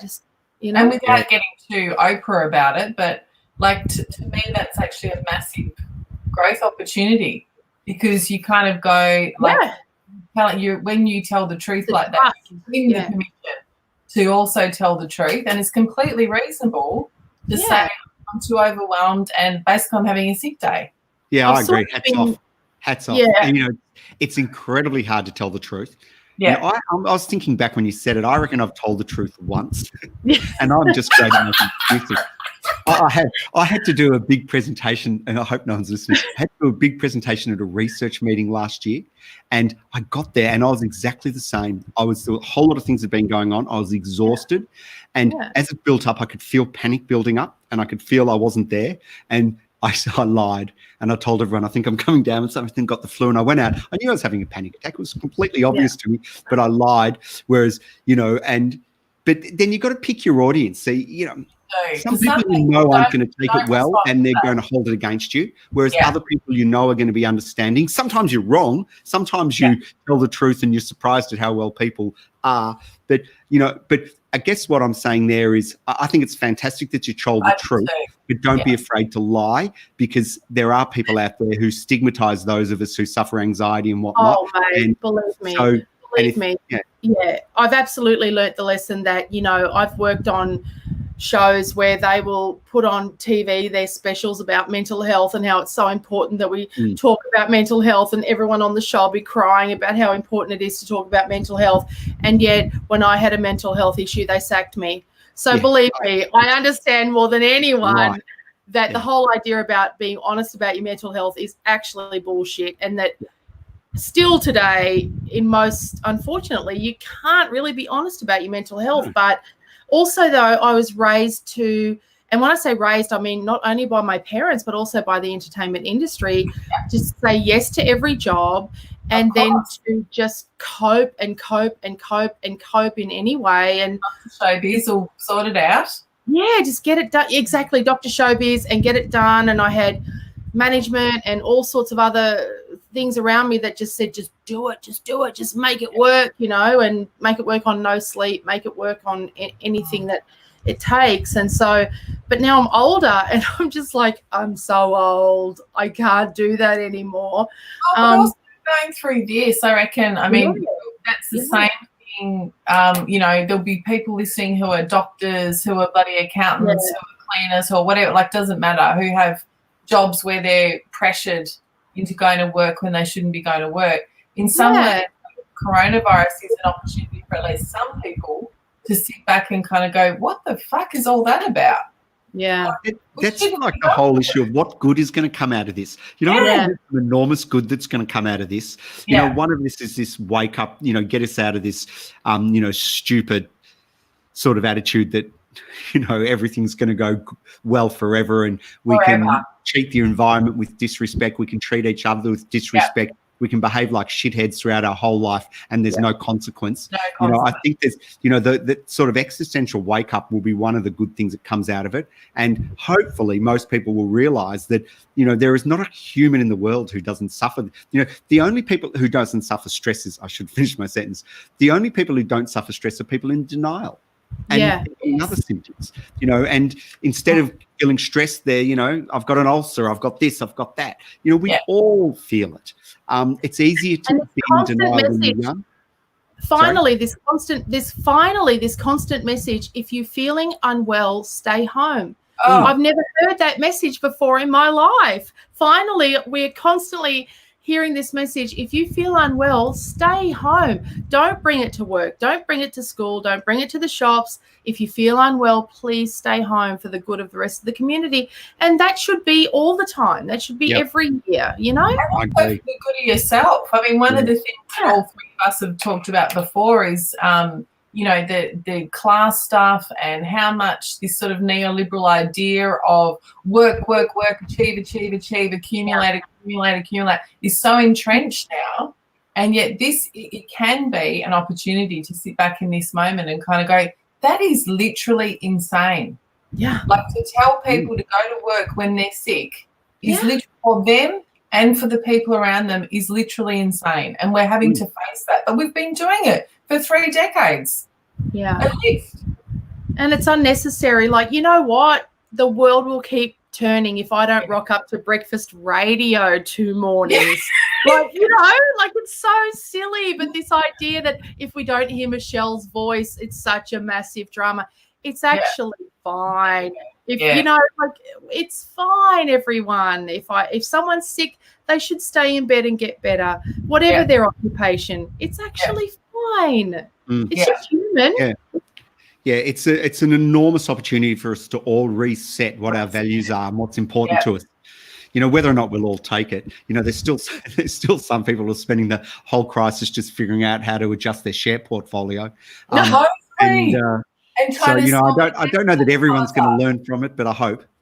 Oh my God, I've got like a place that I ordered something from 6 months ago trying to sell me hand sanitizer at $50 for, 50 mils. Like, literally this sort of predatory capitalism going on. It's really quite weird because I think what a lot of people don't realise is that there's going to be a time when we reflect on this. Now, it might be 6 months or it might be a year, but there's going to be a time when we look back and we think about our behaviour, and a lot of it's going to be held to account. Those who sold hand sanitizer for $50, those people in certain schools that don't open up, for whatever their personal reasons are, when the government's saying it's time to partially open up, the healthcare workers who run for the hills, et cetera, et cetera. And I'm not criticising anyone, but all I'm saying is there's going to be a time of reckoning, people. In a year's time, we're all going to look back and evaluate how we handled this.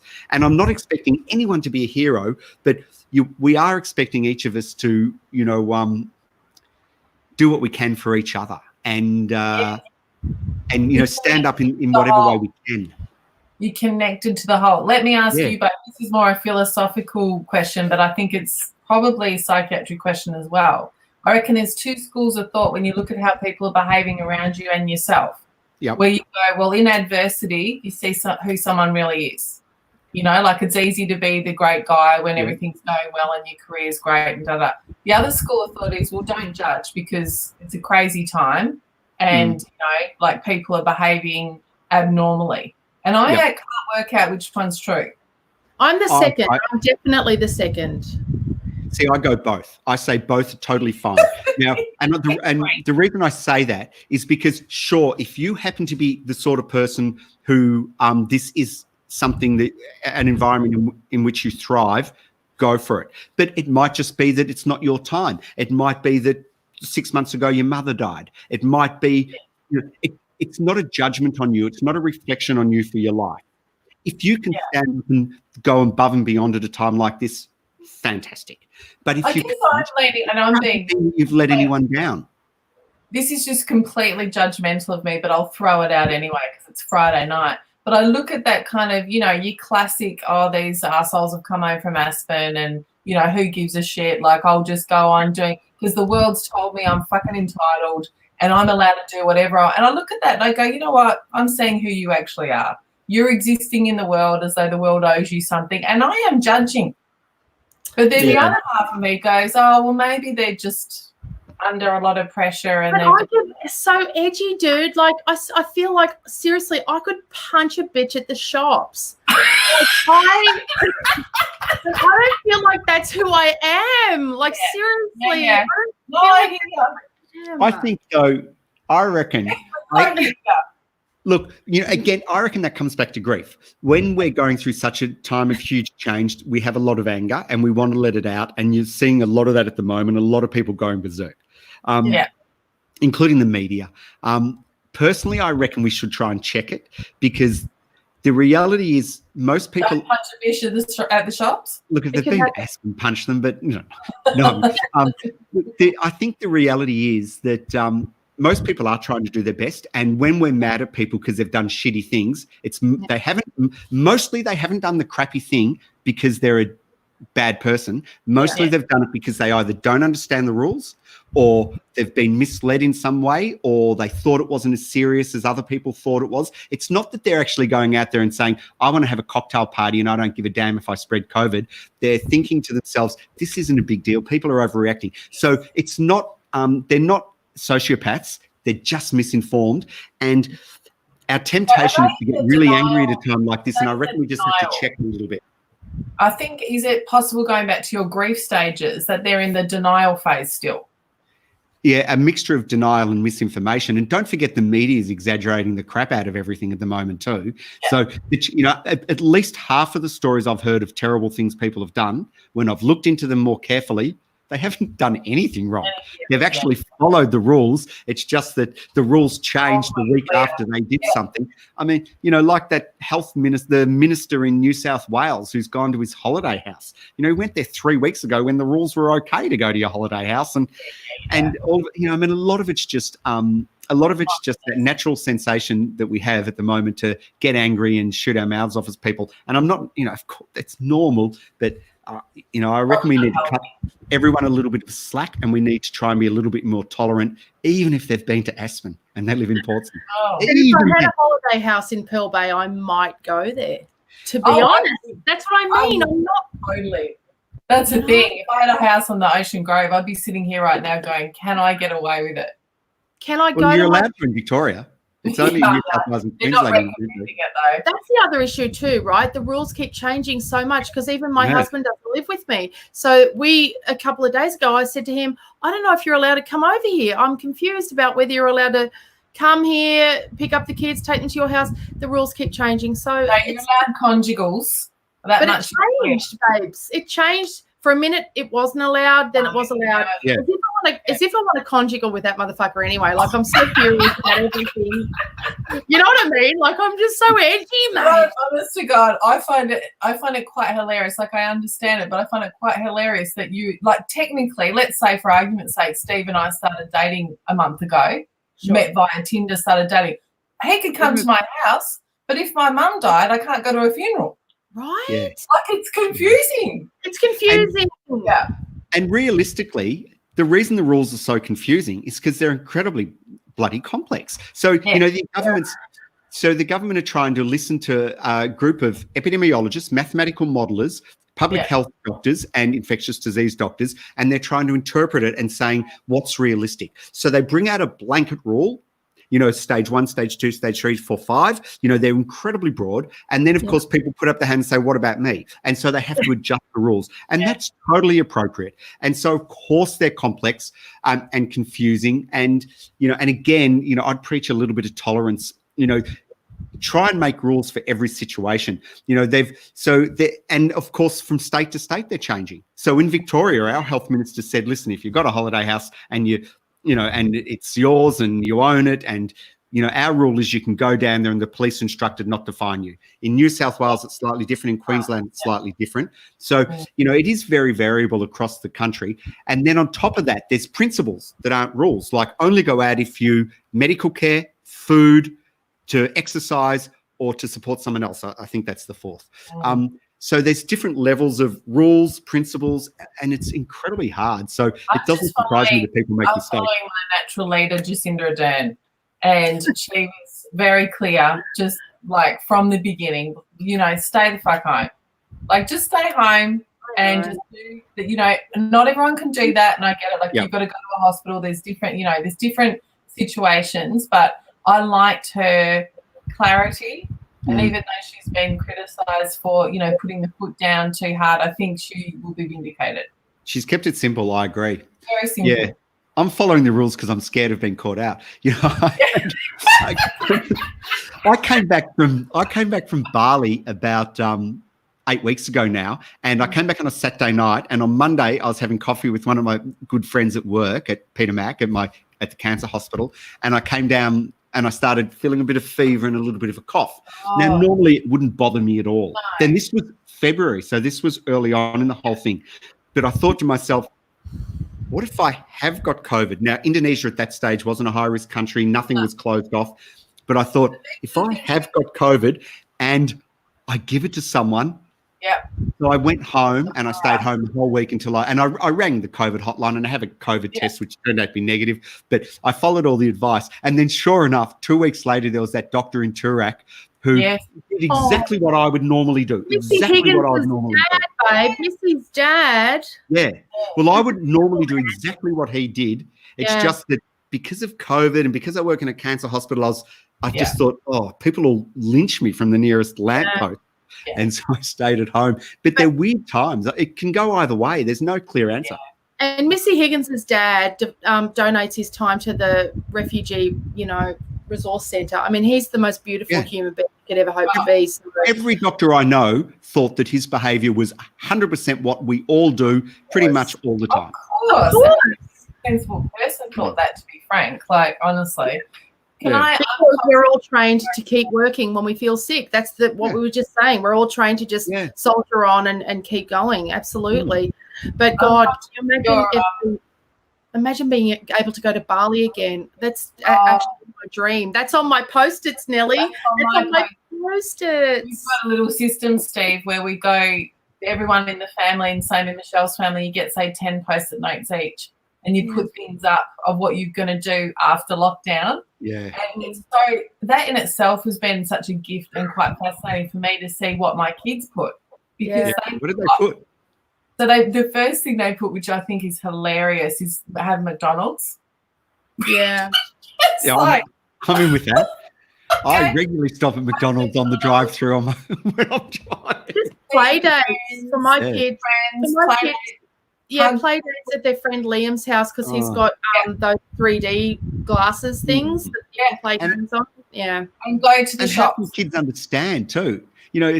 Kids are one of the hardest things, the conversation you have with kids, because you're trying to balance not freaking them the hell out, yet at the same time being honest, trying to be age appropriate with the information you give, trying to protect them from the 24 hours news cycle that's, quite frankly, ridiculous at times in the fear mongering that it expresses. So kids are, I think, are really tough in terms of what you do.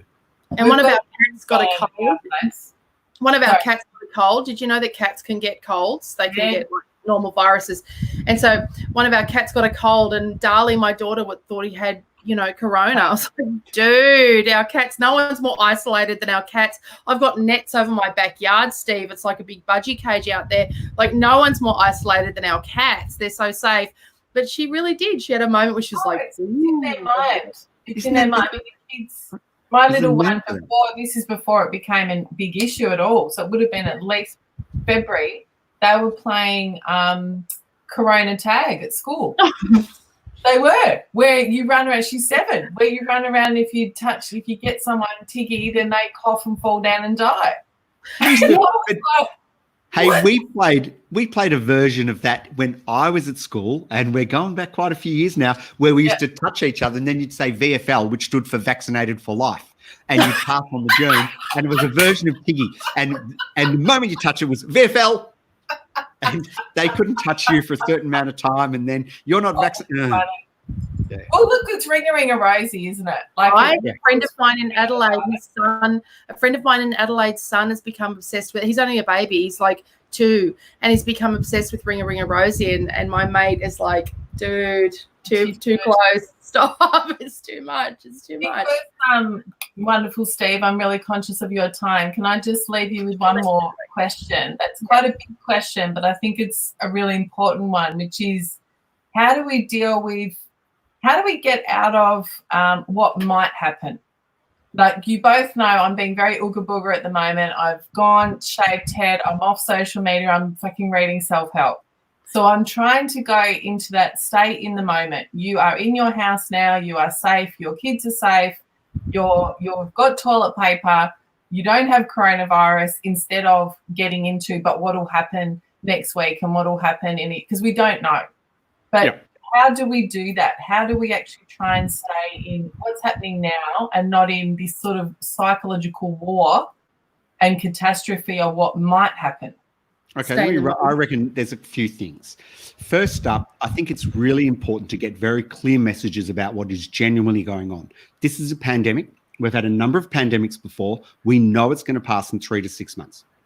We know that a certain number of people are going to get very sick and have a really bad time, and a tiny proportion of them are going to die, and a lot of us might end up knowing someone. So it is a big tragedy. But we are definitely going to get through it. Every pandemic that's ever come, and we've got lots of them, we've studied them many times. I did infectious diseases for 10 years. We know it's going to pass. But what does pass mean? Because I think this is part of the difficulty when you go, okay, the worst, the curve or the worst period will pass. But can we, like, my understanding of pass is this is basically a shit show until we get a vaccine, which everyone's saying is 12 to 18 months. No, it's a shit show if your hospitals are overwhelmed. That's the only shit show that occurs. So if your hospitals are overwhelmed and you can't get a hospital bed and you can't get an ICU bed, it's a shit show. But if you can get treatment, then the chances are, incredibly in your favor, like 99.5% that you're going to be fine. You're going to go through 2 to 6 weeks of being sick. So you practical thinkers, let's say we're talking September, October, November, there's still no vaccine, there's not a cure, but we're not in disaster because most people who get COVID-19 are going to be either not even sick, or if they get really sick, we'll have beds to treat them. So it's okay. Because we're in this incredibly lucky situation where we've had a 3-month head start on everyone else, and we've already doubled our ICU numbers and we'll probably triple them by the time the peak comes. So the chances of us getting into a shit show are pretty small. Now, the only catch is, in order for that to happen, we're going to have to gradually, go through it. And about a third of us are going to end up getting the illness. And so we have to go through that period. So we're probably facing somewhere like 6 months of various levels of changing social isolation. We'll probably loosen it a little bit, let young people out, yet people who have had COVID out. Then we might tighten it up if there seems to be too much. So we're going to go through that. So first principle, the uncertainty, even though we're uncertain on a day-to-day basis, we know exactly what's going to happen in 3, 6, 9 months. So we'll be having a fairly, if not exactly normal, more normal Christmas. Yes. And and we don't know about the vaccine yet, but, given the success we've had with infectious diseases over the last 50 years, it's a minimum 12 months, but you'd be, you'd expect we're going to have one in 18 months. But that all aside, the message of reassurance as aside, this is what we need to do. We need to pay attention to our stress levels. We need to figure out how stressed we are. We need to eat. We need to sleep. We need to pay attention to exercise. We need to contact our loved ones. We need to figure out and stay in regular contact with the ones we want to stay in contact with. We need to figure out what works for us from a relaxation perspective. For some of us, that's things like Smiling Mind or Headspace, which are mindfulness, along the Buddhism. Mindfulness is essentially relaxation plus Buddhism rolled into one. So they're the mindfulness-based apps. Or you go for the traditional stuff like progressive muscle relaxation. Or if it's your thing, you go for the breathing style apps to slow your breathing down, like Google Breath Bubble. Sorry? Like they're all free. Can I just add all of these things you can get on the internet. Some of them, there's a free and a paid version, but you can choose whether you listen to ads or whether you pay the money. I did for years jokes and jokes and jokes about how shit meditation was, how bad I am at meditation and yoga, and I do hate it. But I've been doing those free apps, and they work. And you know what? Even if you're not, I like the Smiling Mind one because it explains to you what you're doing as you progress through the levels as well. It's a good one for that.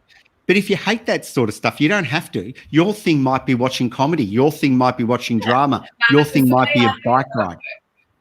For me, it's the same thing of going, oh, well, I hate exercise too, but I feel better. Yeah. The bottom line is you've got to pay attention. This isn't a time in your life where you can ignore your mental health. Now's one of the times. And so once you've got your sleep, your eating, your exercise, your relaxation in order, then if you've got energy left over, you look around you and you say, who should I help around me? And you don't have to help everyone, but you pick, if everyone picks 1 or 2 people, we're fine. And then once you've done all that, you say to yourself, what's my threshold for reaching out to get professional help? And paradoxically, there's more professional help available than at any other time because of the explosion of telehealth and because, no one's going to the GP. And if necessary, you jump online, do a telehealth session with your GP and grab a local psychologist, and there's heaps available. And that's it. That's what you have to do. It's simple, but can I just come back? Recipe. Again, it can be lost in the simplicity, but I think this just resonates with so many things Michelle and I have been talking about with other guests, is to first check in with yourself. And then the way that I hear it is you recognize you're not everyone's parachute. You can't save everybody. You can't look after everybody. Your immediate responsibility is to yourself, your kids, your immediate family, and then you kind of work out from there if you have got the reserves. And if you but also, you know what? Also, you have to help yourself first. It is that, as lame as it sounds, it really is that thing about putting the oxygen mask on yourself first. So it is really great to know that there are so many mental health options now for ourselves. Because that's really important. You can't help anyone if you're depleted yourself. That's Michelle. I agree. I don't know if these kinds of declarations ever help, but we do them anyway because I think it's important. I'd see a counsellor. There's no way my mental health would be okay if I didn't. No, but as I was saying, we started this conversation by me saying, honestly, in the last 18 months, I reckon I've got 3 mental health plans from my GP, and I've never actually gone and found myself a counselor every time something's cocked up. Like I've not done it, or I've gone on the wrong day, or something's like, we're busy. It's hard to then go to the next level. And so that is now very normal. Yeah. I say to people all the time, you have to, nearly everyone has, half a dozen false starts. And then a lot of people have to knock on 2 or 3 doors before they find the person that's right for them. At least. Yeah. So, that's not surprising. I have this incredible story when I found a psychologist once a number of years ago when I was going through a really bad time. I got a really good recommendation from someone who I really trusted. But I didn't write it down. And then when I went to contact the person, I remembered the name, so I contacted them. It wasn't until after I'd been seeing them about 6 times and I thought they were really good that I ran into the person and who had recommended, and it was the totally wrong person. It was just pure chance. I misread the name. I'd gone to the wrong place, but it worked out anyway. Maybe because I had the faith that someone had said. Even you saying that is so great, because I thought I was just the biggest fuck up in the world. Like last time, I even went to what I thought was the appointment. I was in the waiting room with this other person who said, "Hey, what are you doing?" And I was like, "Oh, I'm just here to see Dr. So-and-so." And they went, "Really? So am I." And I was like, "Oh God, I fucked it up. I'm here on the wrong day." And I was there on the wrong day. And like, I'm just such a fuck up, dude. And like, I made it all the way there after the long waiting period. I even made it there to what I thought was the appointment for the first appointment. The equivalent of that to me, oh, well, I've got a broken leg and I found it really hard to walk up the stairs. Oh, man. Or the expectation, is there genuinely a person in the world who isn't a fuck up? I mean, one of the unique things about being a shrink is that, people pull you aside regularly and, they've never told anyone, but they'll tell you because you're a shrink, I'm incredibly successful. I run this, I do that, and everyone thinks I'm amazing. But every night, da-da-da-da-da, and da-da-da-da-da, and da-da-da-da-da. I don't, when we say 50% of people experience a mental illness at some stage in their life, I genuinely think it's bullshit. I genuinely think it's 100%. I've never met someone who, once they get to know me and trust me, I've never met someone who hasn't said, "Let me tell you a secret, Steve. I'm a bit of a fucker." I've never met someone. The difference between them and us, and especially the difference between them and you, what you're saying, Michelle, is that we talk about it. That's the only difference. Yeah. That's the only difference is they own it. And can I leave you with one of my favourite things which brings both of our professions together? So Doug Stanhope, who's a very controversial, very funny comedian. I saw him in Edinburgh the last time I was there. And he did one of the funniest jokes I've ever heard, which was about mental health stuff and about insomnia. And he's like, all day I'm completely fine, and I'm Doug Stanhope, and I'm doing Edinburgh Festival, and I'm selling out, and I've got TV shows. And he's like, the minute I get to bed, my head goes on my pillow, and I start going, da, da, da, da, da, da, da, you're a fucking fraud. Da, da, da, da, da, da, you've never said anything funny. Da, da, da, da, and it just went on and on for, I reckon, a solid 5 minutes of his self-talk. And I felt seen. I felt seen. Yeah. I'm like, okay. So true. So true. And he's really successful. And the other thing I'd add to it is this delusion that as we get older, we're more in control. Bullshit. We're just as anxious as we were when we were 20, 30, 40, 50, 60. We deal with it slightly differently, but hey, get used to it. The human condition is that we're fragile and we're vulnerable. Human condition. You're so right. When we're 20 and 25, or, we think that when we get a certain level of sort of public recognition, it will solve all of those problems. And unfortunately, when we're 45, we go, oh, it didn't. I think that's the difference, right? And if you have got the success, you fall into I'm a fraud. Thank God no one knows. Exactly. Yeah. Exactly. Someone's going to find me out, all the rest of it. Like, it's all just a shit show. You have been such a delightful guest. Like, I think we normally, Michelle, when I say we, Michelle does all the editing and she'll edit it into a specials thing. But I think it needs to go over like 2 or 3 specials. It's been amazing. Thank you. And so helpful. Thank you so much. It's been a lot of fun. Will you do it again? Anytime. Really? As long as I can go for a loo break halfway, I'm happy. Anytime. As many as you need. All right. We're putting you back in. Steve Allen, where can we get your book? Oh, anywhere. It's called Mental. You just can buy it online or you can go to a bookshop. Mental by me and Catherine Devaney. I'm going to download it on my Kindle immediately for when I wake up at 2:30 a.m. and I need that hour and a half to film. Or you can hear Catherine and I reading it out. You know, there's an audio book and we read it out ourselves. Yeah. I love that. It was a lot of fun. Yeah. But I tell you what, it's a really good, it's not one of those medical texts where you like get bogged down. And it doesn't feel, the only way I can describe it is it doesn't feel judgy. You know, like so many of that books with that sort of self-help vibe make you feel like you've got to be not human. Well, that was the beauty of having Catherine Devaney on it. You know, Dev's just a legend at that sort of stuff. And she changed all of my medical bullshit sort of writing into chatty stuff. And she also forced me to write about my own mental health issues. Yes. And so, yeah, it was a lot of fun. It was an incredible experience writing it with her. Oh, and, you know, I think it came, I was really happy with how it came out. You should be really proud of it. And I think, and people who are listening, especially if they've done what Michelle's done, and sort of taken that first step and gone, I might get a mental health plan, but I haven't gone the next step. Like, it's a great book to read to give you that prompt, even just little like practical tips. Like one of the tips that you guys gave was to get one of those shiatsu massage chair things. Yeah. Okay. Another one was to use a vibrator when you're really stressed. That one caused a few problems in the medical community. Anyway. I can do that.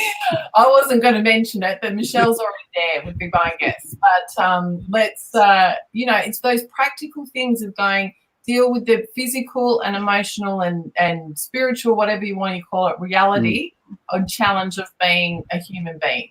And this isolation thing is such a journey. And I was just really at I need a psychiatrist point of my journey. So thank you so much, Steve.